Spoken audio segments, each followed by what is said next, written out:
یوں ہوا ایک نہنگ اپنے پسر سے گویا، اپنے مذہب کی روایت میں ساحل ہے حرام، کھیل موجوں سے مگر دیکھ کنارے پر نہ جا، اپنا مسکن تو میری جان یہ دریا ہے تمام۔ تو تو دریا میں نہیں بلکہ ہے دریا تجھ میں، اور طوفان سے ٹکراتا تیرا جوہر ہے، گر تلاطم سے تو آسودہ ہوا ایک پل بھی، پھر تو دریا ہی تیرے واسطے غارت گر ہے۔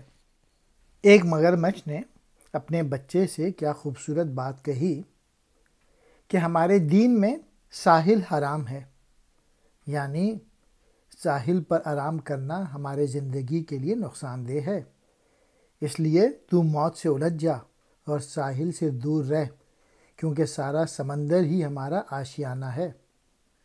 میسج اس کا یہ ہے کہ ملت کے نوجوانوں، تم مشکلات کو اپنے اعصاب پر سوار کرنے کے بجائے ان سے ٹکراؤ اور ان کا مقابلہ کرو، اور یہ ساری دنیا تمہارا وطن ہے۔ ملت کے لوگ اگر کسی بھی گوشے میں ہوں، زمین تمہاری ہی ہے، اور مشکلات سے نہیں گھبرانا چاہیے۔ نہنگ کہتے مگرمچھ کو، تو سمندر میں نہیں ہے بلکہ سمندر تیرے پہلو میں ہے، اور طوفان سے الجھنا ہی تیرا جوہر ہے۔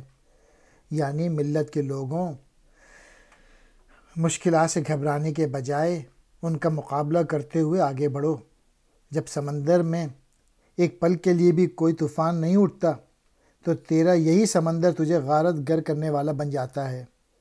مطلب یہ ہے کہ مسلمان دنیا کے لیے نہیں بلکہ دنیا مسلمان کے لیے پیدا کی گئی ہے۔ اس میں اگر وہ مشکلات سے گھبرا جاتا ہے تو یہ دنیا اس کے لیے عذاب بن جائے گی، جبکہ دوسرے صورت میں وہ دنیا سے اپنے مقصد کے مطابق کام کر لے گا۔